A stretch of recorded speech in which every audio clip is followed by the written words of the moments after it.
saya di sini ingin mempresentasikan mengenai maisir, goror, dan riba. Pertama-tama saya akan menjelaskan mengenai maisir.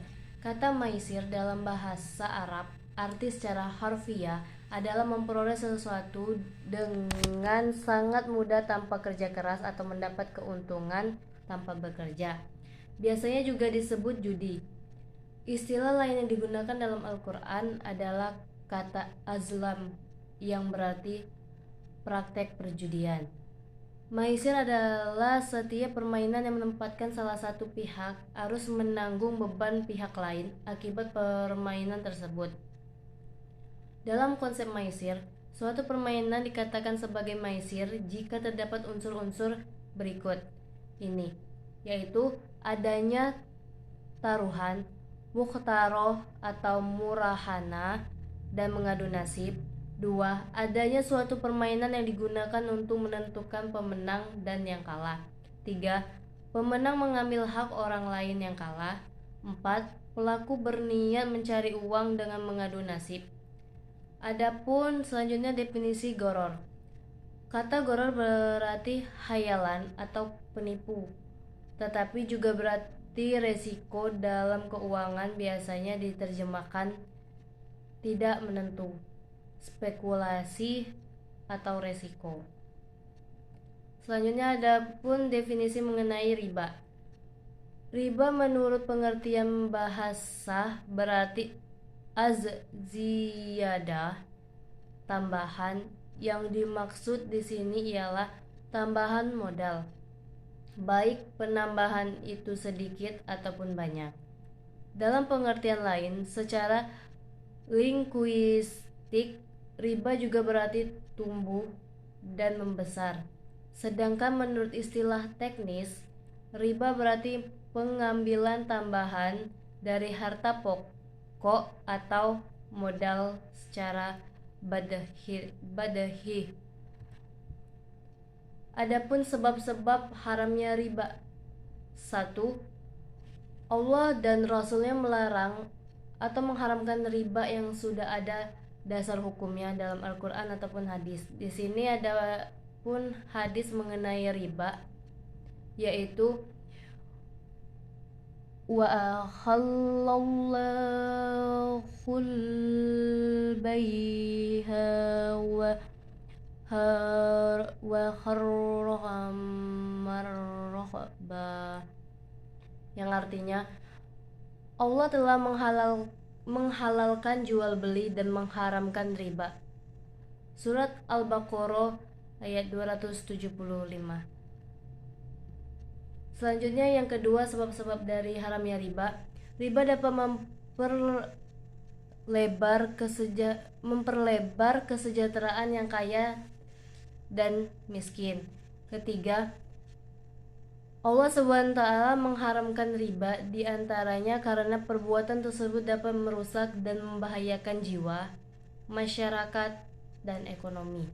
Keempat, karena itu riba diwujudkan adalah dengan paksaan atau pemerasan, dan sesungguhnya mudharabahnya jauh lebih besar daripada manfaatnya.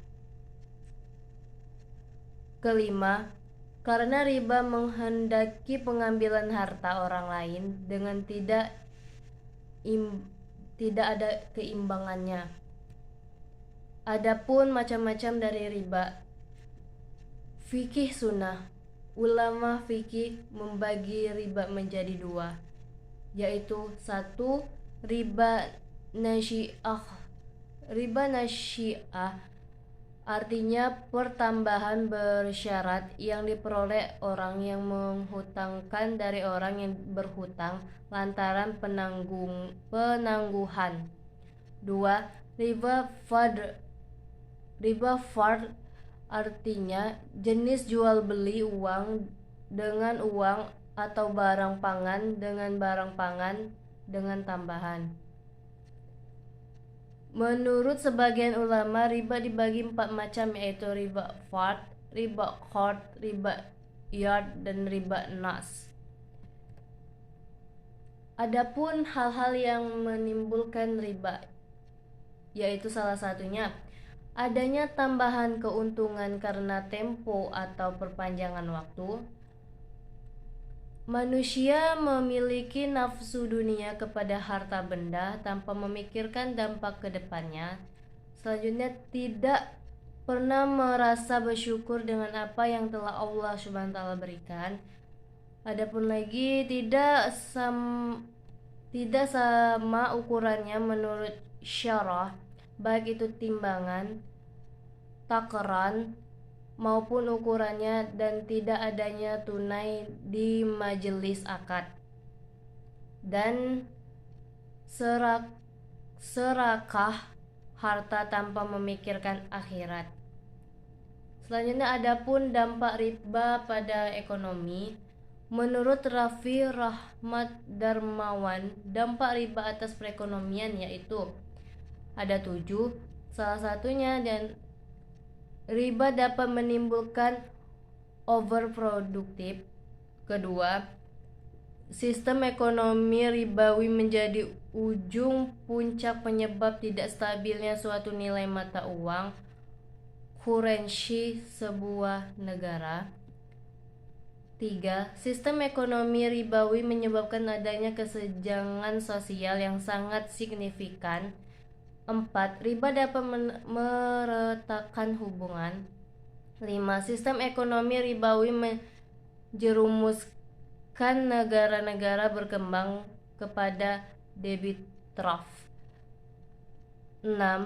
Zainal Abidin menyatakan riba membuat bisnis menjadi lesu, kurang bergairah, dan tidak produktif. Dan yang terakhir, ke-7, sistem riba menjadi penyebab utama bangkrutnya negara atau masyarakat. Terima kasih. Itulah penjelasan mengenai goror, maisir, dan riba.